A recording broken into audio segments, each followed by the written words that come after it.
Hey, all. Sorry for the, unusual posting time, but hey, my co-host is a STEM major who's helping a sibling move. He's dying. I'm a STEM major who's getting ready to move. I'm dying. We're all dying. me, me more so because I'm also sick. Hooray! Oh, God, I need a seltzer. Freaking aspirin. I didn't know it.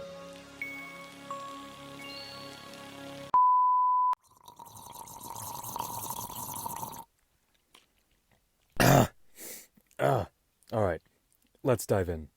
What's going on, guys? Welcome to another segment of New Bark News Gaming for November 17th, 2019.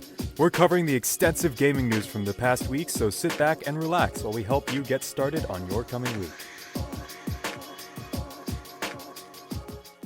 Jumping into our first piece of news, Rockstar's hiring for a next-gen, open-world, character-based game that many are suspecting is Grand Theft Auto 6. A new job listing for an animation systems programmer on Rockstar's website via PlayStation Universe has revealed that the company is, quote, developing advanced animation systems for large open-world character-based games, unquote, looking for hires who can help push, quote, the boundaries of character animation on next-generation hardware, unquote. It's not hard to piece together that the next-generation hardware is referring to the PlayStation 5 and Xbox Project Scarlet, both of which are scheduled to be released in holiday 2020, but the identity of the game project itself remains unspecified. Since an open-world character-based game aligns with many of Rockstar's other more prominent series, it isn't out of the question that we may even be seeing another installment of the Bully series, something that has been heavily rumored for some time. Over at Microsoft's corner, Minecraft Earth, the mobile augmented reality Minecraft installment, is now available for download here in the United States. The game features Minecraftified maps of real, local places, real-world pre-build adventure areas, collaborative building, daily challenges, and a character creation system. Minecraft Earth is currently available in the following countries: Australia, Canada, Iceland, Mexico, New Zealand, the Philippines, South Korea, Sweden, the United Kingdom, and the United States.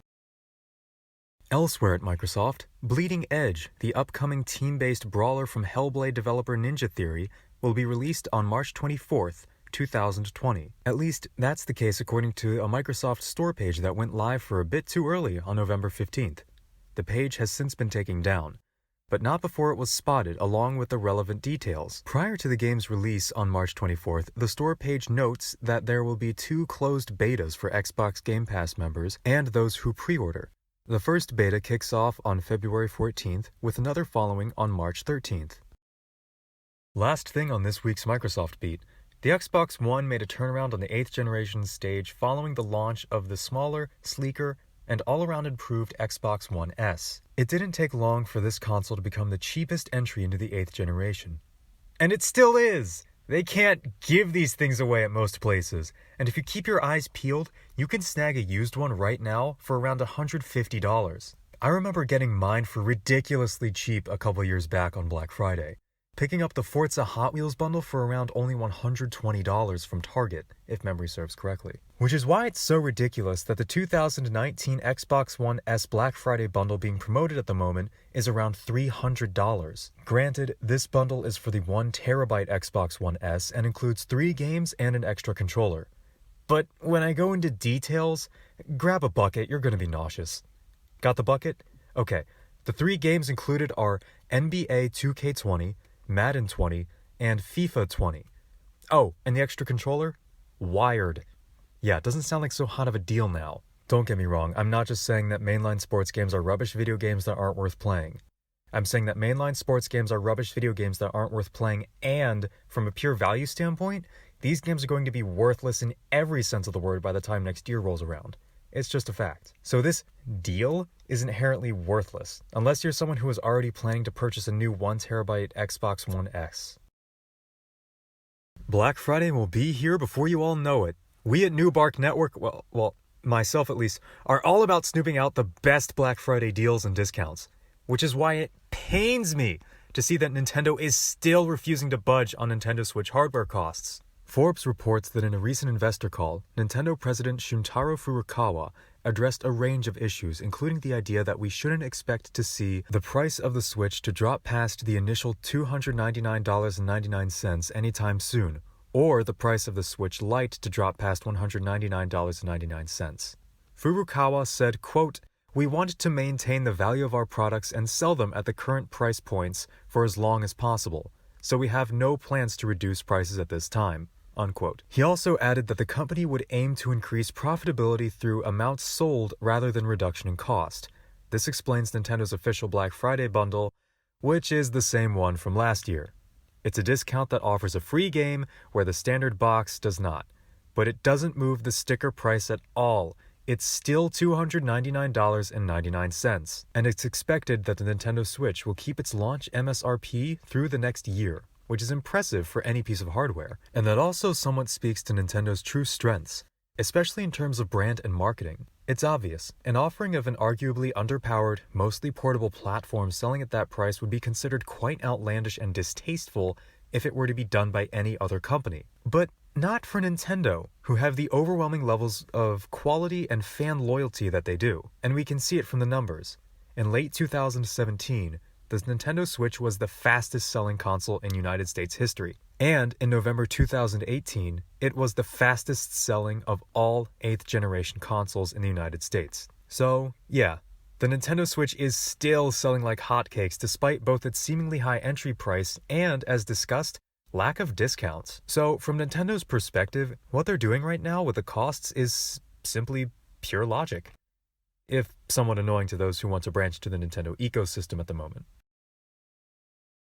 I hope that at least some of you out there are still as excited as I am for April 16th, 2020, the release date of Cyberpunk 2077.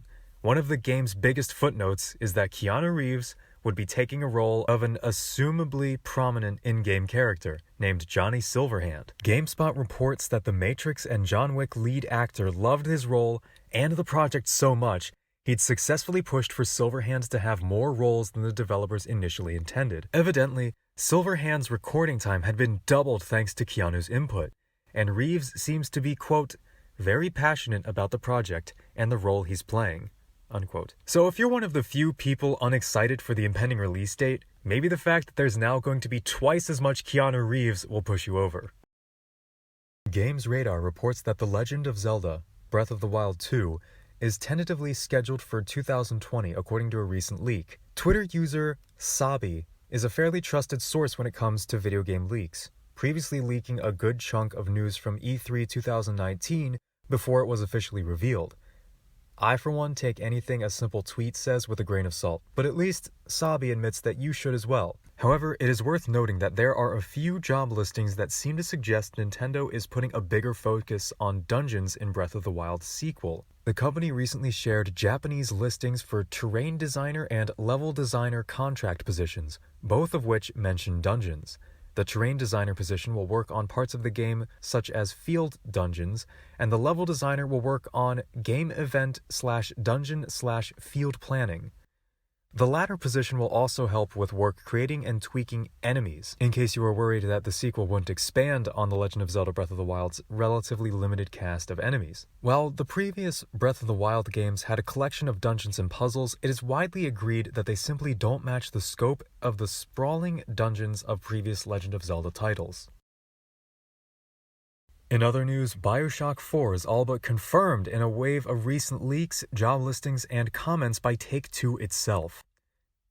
Incidentally, that same week a new job listing was discovered on 2K's website for an, quote, end game design lead, unquote, position in Novato, California, the same location of the secretive 2K Parkside studio that Kotaku reported was working on a new Bioshock game last year.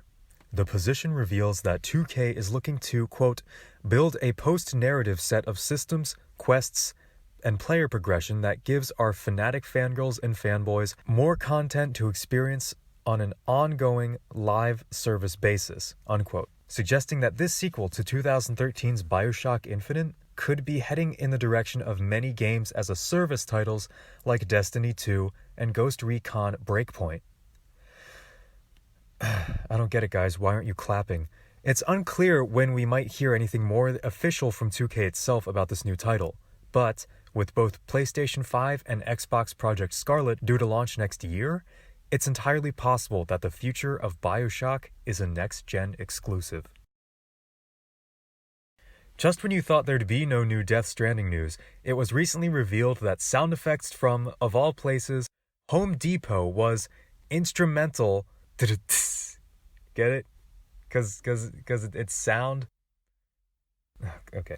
Was instrumental to Death Stranding's soundtrack. Those who'd worked on the audio for Death Stranding were, at one point, tasked with wandering the aisles of the hardware superstores, banging random items together in search of interesting sound effects. At some point during Death Stranding's development, Sony thought it would be worthwhile to host all of the sound crew in its studio for 3 days in December 2017. Joel Corlitz, one of these core members, said, quote, "We would be focused on developing a custom sample library to use exclusively for Death Stranding. Someone suggested we take a group trip to Home Depot to find things to record, which we all thought was a great idea. Who doesn't like having money to spend on weird stuff they'll soon get to bang together or subvert in an interesting way to find the best possible noise?" Unquote. The audio directors were aiming for a big, modern, epic, cinematic soundscape, but without the instrumentation that was typically associated with that kind of score. Corlitz adds, quote, "Shopping at Home Depot guided by our ears was a highlight of the project. We held metal vents up to our ears and tapped them to hear what they sounded like up close, with the vents closed and again with the vents opened." Unquote. The team bought whatever Home Depot items sounded cool, no matter the purpose. For Corlitz, that meant buying and testing paint rollers, ceramic tiles, bags of bolts, wooden planks, metal ductworks, chains, and a lot more. They bought objects with unknown functions as long as they sounded interesting when they were turned on or hit them with a hammer, saying, quote, "We bought things to get hit and things to hit them with. We ended up with a cart full of the most random junk. I don't know what they thought we were working on." Unquote. And there's more Death Stranding news. Eurogamer reports that Death Stranding is PlayStation's second biggest exclusive of the year, behind Days Gone. Death Stranding's arrival pushes Nintendo Switch exclusive Luigi's Mansion 3, which sold slightly more than Death Stranding during its own launch week, albeit with another day on sale, down to 4th place, below FIFA 2020. Additionally, Death Stranding has set another PlayStation 4 sales record. A tweet by Game Data Library, an account which tweets out Japanese sales data, confirmed that Death Stranding is the best launch of a new game IP in this console generation, with 185,909 copies sold in the region. It's also of note that the second, third, and fourth best Japanese IP launches borrow heavily from other games from their developers, the lesser-selling IPs being members of established franchises and series. In comparison, Death Stranding is nothing like Metal Gear Solid, the series that Kojima is famous for. The game is so unlike his previous work that Kojima had decided to create a new genre called Strand for it, and said that he may need to make a few more Strand games for this game style to become popular. Jesus, if I wasn't curious enough about this game. I for one can't wait to snag myself a backwards compatible PlayStation 5 and catch up on all of these impressive exclusives that I've been missing out on. Hopefully, those kinds of games will still be somewhat relevant by then. And this next bit of news gives me hope for that. The 2014 indie game Shovel Knight is due for one last major update. 2 extensions will release soon for owners of the Treasure Trove edition of the game, and the release date for them is now known. Shovel Knight King of Cards and Shovel Knight Showdown will both release on December 10th. The games will be available as part of the Treasure Trove collection, or can be purchased separately from digital storefronts. Something of note, however, is that Shovel Knight Showdown will not be available on 3DS or PlayStation Vita, whereas King of Cards will be made available on all platforms. The game also still has a trio of amiibo on the way, based on Plague Knight, Spectre King, and King Knight. And the game is getting a new physical release that will bundle together all of this content on December 10th as well, although the PlayStation 4 physical release has been delayed into 2020. Either way, I'm definitely still happy that these games are still getting physical releases. Of course, that's something a lot of you will never hear the end of if you're subscribed to our channel. By the way, subscribe to our channel. And now for something near and dear to my cold, cold heart. I've recently picked up an HDMI output device for my Nintendo 64 and have been bathing in the nostalgia from my preteen years. And if there's one game synonymous to first-person shooter to me, it's GoldenEye 007 on the Nintendo 64. 3 years ago, however, we finally saw hard proof of what many had suspected, that original developers at Rare worked on and nearly re-released an Xbox 360 remaster of the 1997 original game. And we're not talking about the 2010 remastering, big air quotes here. This one stays mostly true to the game that helped define a genre. The original 1997 Rare-developed game has laid dormant on the Nintendo 64, likely due to a tangled web of licenses and company ownership issues. After finding out about this leak, the whole world wept, and we moved on. But this week, a massive video leak has reopened the wound of wondering what could have been, and it comes during arguably one of the most amicable period that license holders, Microsoft and Nintendo, have ever shared. The meat of this leak is the pair of fully edited documentary videos, featuring interviews with members from the original GoldenEye 64 development team. But why would Rare and Microsoft have placed such a substantive documentary about a game that didn't see the inclusion in the Rare replay? Did Microsoft expect the stars to align for GoldenEye in time for Rare Replay's mid-2015 launch? Neither Microsoft nor Rare have publicly commented on the classic game being close to retail on Xbox consoles, beyond Xbox chief Phil Spencer saying in late 2015 that, quote, "GoldenEye rights are so challenging. We've always given up." Unquote. There's really no telling exactly why the licensing powers that be haven't joined forces to print money with the GoldenEye re-release, other than the likely answer that everybody wants the largest piece of the pie. But this week's leak doesn't include substantive information about why things didn't quite work out, nor does it include any speculation on whether there is an increased likelihood of a future GoldenEye remaster seeing the light of day. Alright, let's take a break. I'm not crying.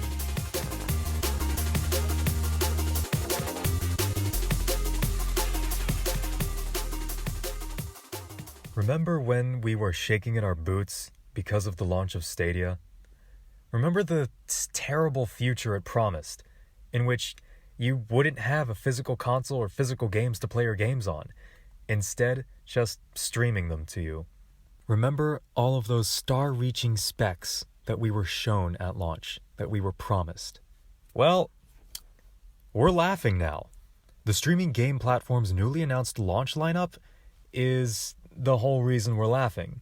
Of the 12 titles being offered with Google Stadia's launch on November 19th, only a fraction are demanding on modern hardware, and some of these titles are a year or more old. You can see a complete list of them in the description down below. We have it linked to the article, but I'm not even sure which ones I should highlight here. I mean, there's Assassin's Creed Odyssey, Destiny 2, The Collection, Red Dead Redemption 2, and those are a few of the Tomb Raider games, and that's about it. Now, more games will be arriving on Stadia in the coming months, and there are a few hard hitters here. Final Fantasy 15, Borderlands 3, Darksiders Genesis, Rage 2, and Metro Exodus. Still, with all of the difficulties getting Stadia to launch, it's unclear as to whether this is a strong enough lineup to persuade people to abandon their physical game consoles. I mean, already there's a huge backlash just about abandoning physical games, let alone the consoles themselves. Not only are we laughing at Google Stadia's launch lineup, not to mention a lack of exclusives, but now also Google Stadia isn't going to have all of its features at launch. They're going to be missing. For example, Stream Connect, State Share, and Crowd Play, all features based around multiplayer, won't be available at launch. Stream Connect may arrive before the year's end, but State Share and Crowd Play won't be up and running until sometime in 2020. PC Chrome gameplay won't support 4K HDR or 5.1 surround sound on day one either. Stadia will be able to stream to 4K HDR 5.1 on Chromecast Ultra, but support on PCs for this won't be added until 2020. The Stadia controller will only work wirelessly when using the Chromecast Ultra dongle as well. So, if you want to play Stadia's launch lineup on a PC, tablet, or phone, you'll have to plug the controller in. On top of this, existing Chromecast Ultra devices won't support Stadia until a firmware patch is released sometime after launch. The achievement system is also missing, and there won't be a family sharing option until early 2020. And the Buddy Pass for founders won't arrive until 2 weeks after founders have received their bundle. Controllers aren't all being sent out at once either, so you may have to wait a few days after November 19th to receive yours, which means playing with a keyboard and mouse to begin with. New features will start popping as soon as 1 week after launch, and the Google Stadia team is aiming to release new stuff weekly after November 19th. I'll let my co-host here chime in with his thoughts.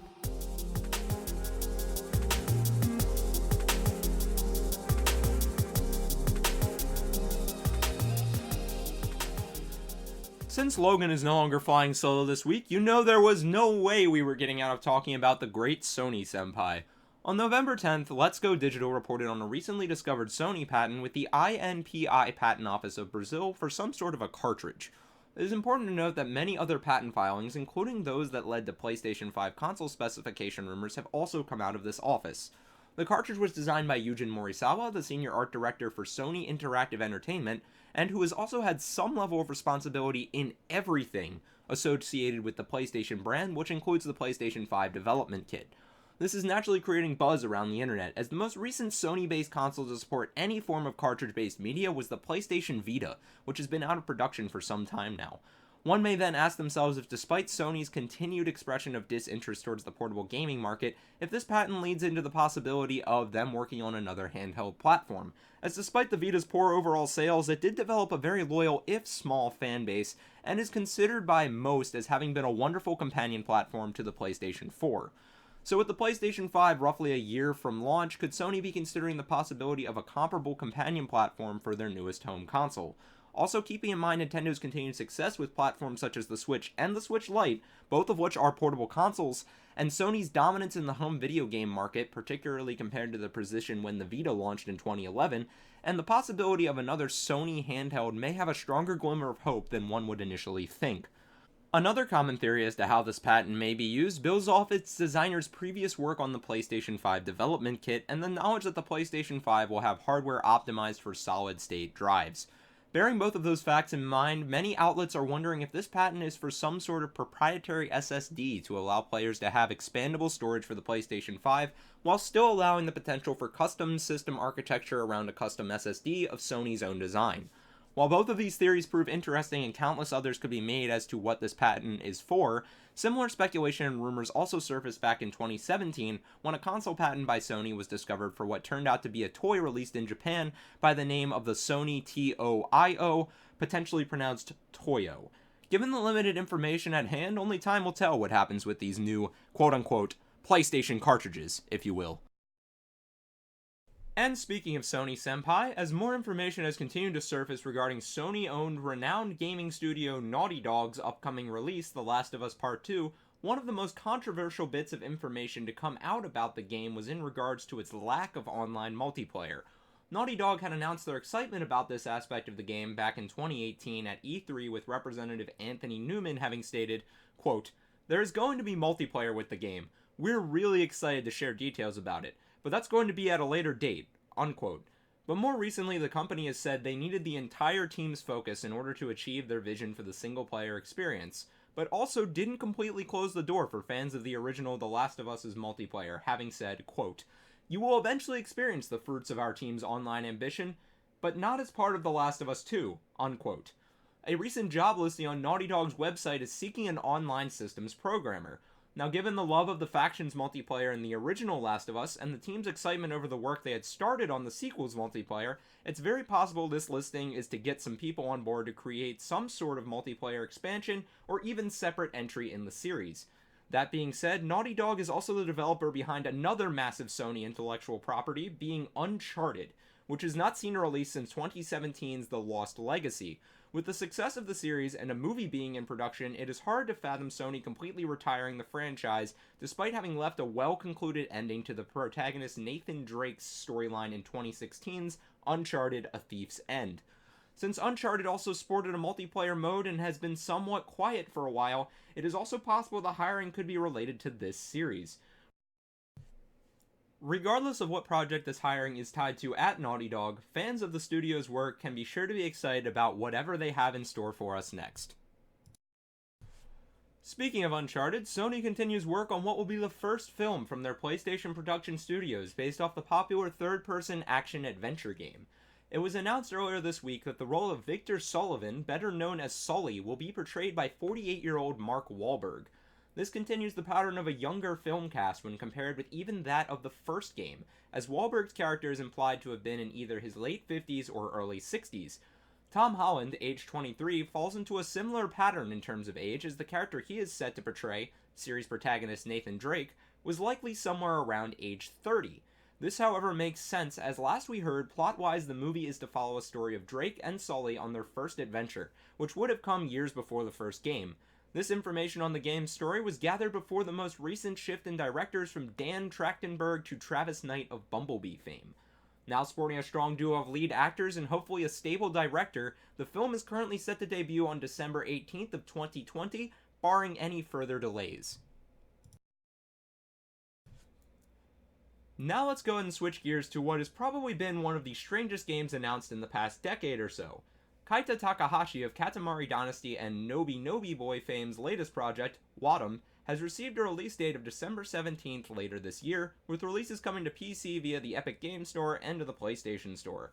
As of right now, information on a physical release does not appear to be readily available, and given the game's low starting price point of either $19.99 or $16.99 if pre-ordered, it seems likely that a physical release will not be occurring, despite Takahashi joking about picking up a physical copy of the game from a GameStop on launch day, when GameStop themselves have no pre-orders for a physical copy available.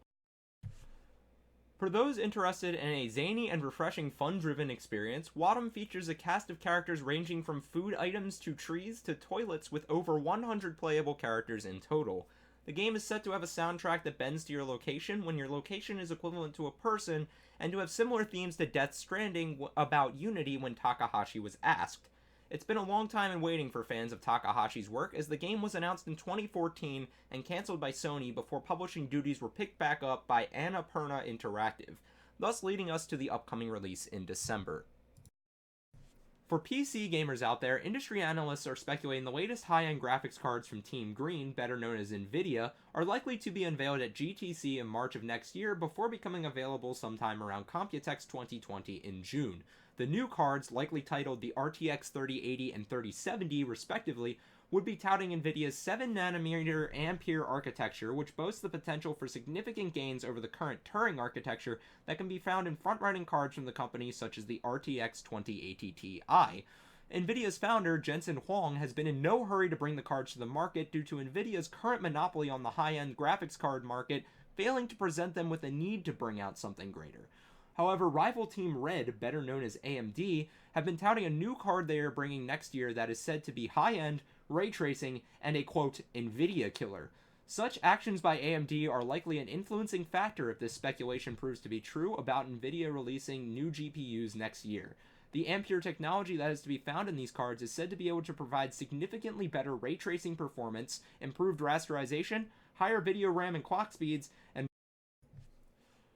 and rumors even claim cheaper price points than their current 2000 series Turing counterparts. For console gamers out there, recall that Sony and Microsoft are both using AMD-based architecture in their next-generation systems set to launch next year, with both respective consoles touting graphical capabilities similar to those that could be accomplished by the supposed Nvidia killer to be released by AMD next year, making it somewhat likely that the GPUs in these systems are some variants of Team Red's new upcoming card. Moving back to Nvidia for a moment though, Nintendo is still a player in the console market, and a rather large one at the moment with the Switch, which from a technological perspective is essentially a highly modified Nvidia Shield TV. With that being the case, while Nvidia's new cards may not present much outside of important competition to push AMD for Sony and Microsoft fans, technological advancements by Nvidia could potentially influence a Switch successor for Nintendo. Bearing in mind that a portable system isn't going to suddenly be sporting a max capability gaming PC GPU, the influence of what sounds to be a more cost-efficient GPU architecture could directly influence the options available to Nintendo when they begin to look in designing their next generation of systems. should they even decide to stick with NVIDIA. At the very least, with a newer high-end card, costs of Team Green's older cards will likely go down, which can only benefit consumers. Whether you are a PC gamer looking for the latest in graphics technology, a home console gamer whose system is based on NVIDIA's Rivals architecture, or an avid Nintendo fan always looking to the future, NVIDIA finally needing to play their hand with their latest graphics card seems to only present good prospects for the future as we continue to progress with system capabilities in gaming. WB Studios is best known nowadays for their work on the Batman Arkham games. With their access to the license for DC characters in video games, many have often wondered where Superman is in the mix. Earlier this week, leaker James Sigfield on Twitter claims that several different game ideas to be focused around the Man of Steel have been pitched and initiated between 2013 and today, with 2 being talked about more specifically. The first, which supposedly found some traction in 2013, was meant to be open world and feature many Superman villains such as General Zod, Lex Luthor, Darkseid, and Doomsday. This idea never left the concept phase. The next specific attempt mentioned was to be titled Superman Unbound, and was to take place in a Krypton city called Kandor before the planet collapsed with the main antagonist of Brainiac. This game supposedly would have been more restricted in its world to ground Superman's abilities. Other villains were also to make appearances outside of just Brainiac, in what may have been a similar fashion to villains outside of Joker still playing key roles in the Arkham games. Sigfield mentions mind-controlled villains as well for this game, but isn't clear on what this may have meant. WB's restriction to DC-based games needing to be able to run on the Arkham engine is what ultimately canned Superman Unbound in 2014, according to Sigfield. Superman presents interesting difficulties in game development not found in the massively successful Arkham series or the recent Marvel Spider-Man, in that to capture his presence in a game would likely require a much more complex combat system, and also he lacks the flaws of his counterparts. Superman in many ways is a pseudo-perfect being, so how does playing as that realistically prove enjoyable when you are nearly invincible? What enemies do you fight and what plot do you give? As one who has never been a fan of Superman, I am genuinely curious as to the appeal of the character, as I believe most of these obstacles in game making, plot development, and relatability of the character do carry to most forms of media he could appear in. Similar sentiments were reflected by Cory Barlog of God of War fame when he pitched how he would handle a Superman game earlier this year. Information as to Cory's pitch can be found in one of the articles linked down below, and some screenshots as to the concept art for both of these potential Superman games can also be found in some of the links down below and some of the sublinks for those. With Pokémon Sword and Shield releasing Friday morning this week, reviews are out, and despite all of the controversy regarding the national decks and data miners having found that the character models may have been recycled from the 3DS games, overall scores are still positive, with Metacritic holding at an 81. Across reviews from Kotaku, IGN, and Polygon, the wild area was regularly touted as one of the best features of the game, with there still being exploration and new discoveries to be had even after 30 or more hours of gameplay.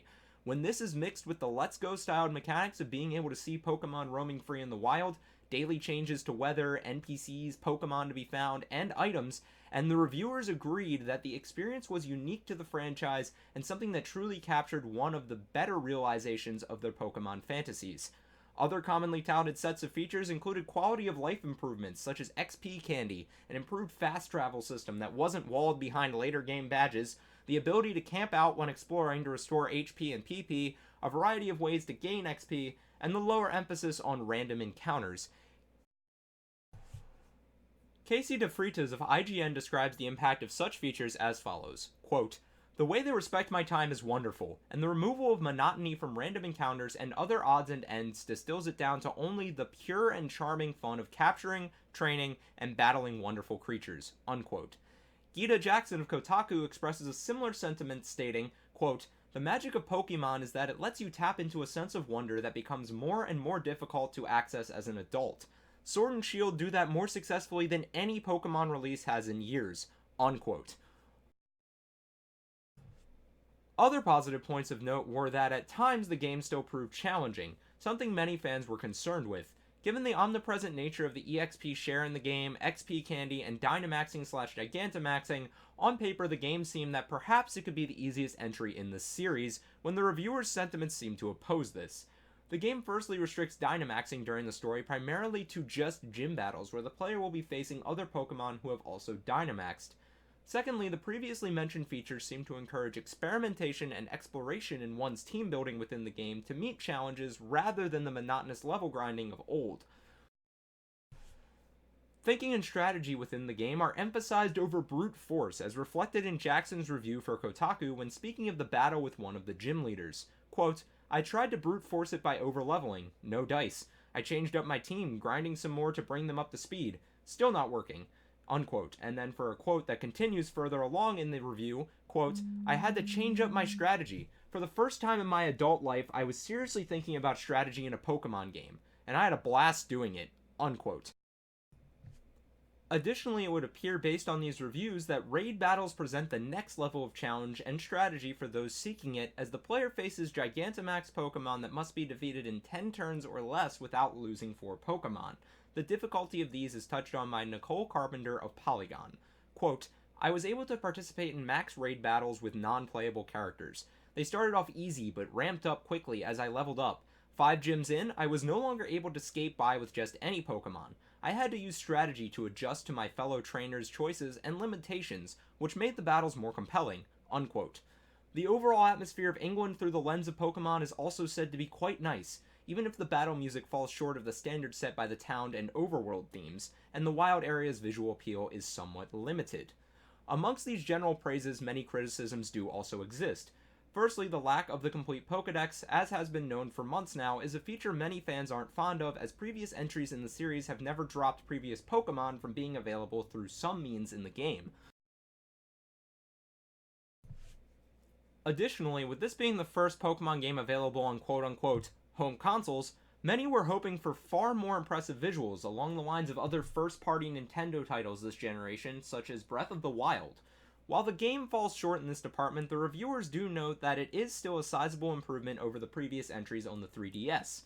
The story also continues to be quite shallow, but has some notable side arcs connecting some of the side characters together, and even takes a different spin on the region's evil team, Team Yell, as described by Nicole Carpenter of Polygon when describing the team's leader, Marnie. Quote, "A more worthy rival is Marnie, a goth girl trainer whose goon squad of followers, Team Yell, follow her around. The members of Team Yell are less like villains and more like your Twitter mentions after you say anything bad about Ariana Grande online." So all things considered, and factoring in more of my personal opinion as a Pokemon fan who won't be able to play these games right away, it sounds the weaknesses of these games, minus the National Dex controversies, aren't very much different from previous entries in the series.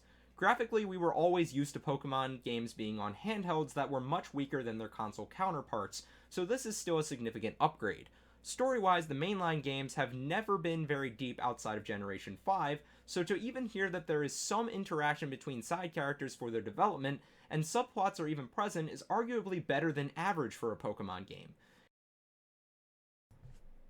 If you can look past the memes of Pokemon touting a free-moving camera in the wild area as a feature in 2019, it does sound like the wild area manages to capture a feeling of freeness and exploration we all used our imaginations to help experience when first picking up the franchise, and now can come closer than ever to truly experiencing. All things considered, these games seem to offer the best qualities of a core Pokemon experience, and show enough experimentation to get me excited again as a fan. That's it for this week, guys. As always, your constructive criticism is always welcome in the comments below. Or, if you're listening on another platform besides YouTube, shoot us an email at newbarknetwork@gmail.com. Take care, everybody, and hopefully we'll see you on a more regular basis next week.